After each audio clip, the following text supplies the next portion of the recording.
Here is an introduction to the Westminster Confession of Faith. The Westminster Confession of Faith, drawn up in the 1640s by an assembly of 151 theologians, mostly Presbyterians and Puritans, at Westminster Abbey, is the standard of doctrine for the Church of Scotland and many Presbyterian churches throughout the world. Several other denominations, including Baptists and Congregationalists, have used adaptations of the Westminster Confession of Faith as a basis for their own doctrinal statements. In each case, the Westminster Confession is considered subordinate to the Bible. The Westminster Confession of Faith is a systematic exposition of Calvinism, written from a Puritan viewpoint.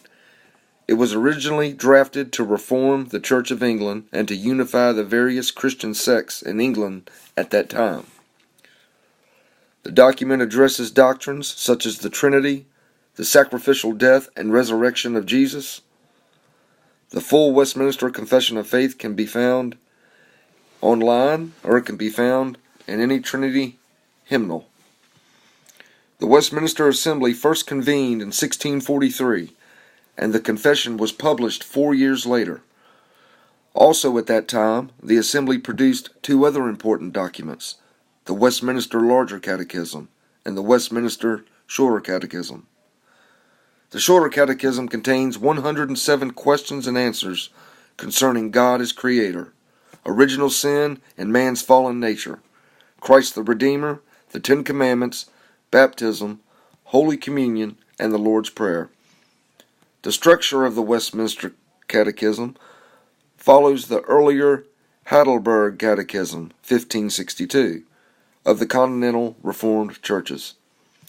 The first and most famous of the questions in the Shorter Catechism asks, "What is the chief end of man?"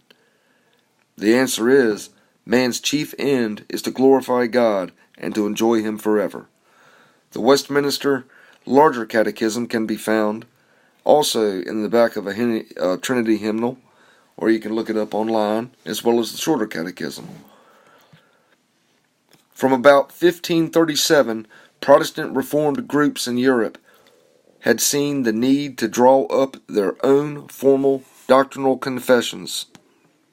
This need arose in England after King Henry VII broke with the Church of Rome in 1536 and the 1545 convening of the Council of Trent, which marked the beginning of today's Roman Catholic Church. Under the rule of England's Charles I, many Puritans in England dispersed, and civil war broke out in 1642. The Puritan Parliament then called a church synod, the Westminster Assembly, to lay the foundation for a Reformed Church of England. The resulting document did not solve all the religious and political strife in England, but it did provide a brilliantly written and influential statement of biblical doctrine. The Westminster Confession of Faith is considered by many to be the best statement of systematic theology ever framed by the Christian Church. As an attempt to correctly handle the word of truth, 2 Timothy 2:15, the Westminster Confession of Faith has stood the test of time and remains a prime doctrinal standard for Protestants and evangelicals everywhere.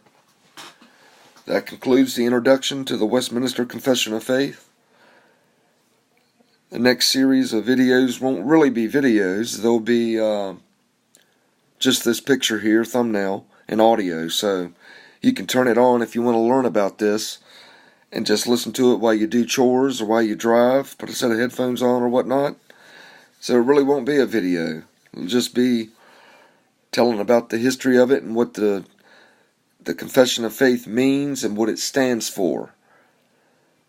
Not many churches as a congregation confess this faith. It's kind of a dying breed. But it's good stuff. It's real profitable. So until next time.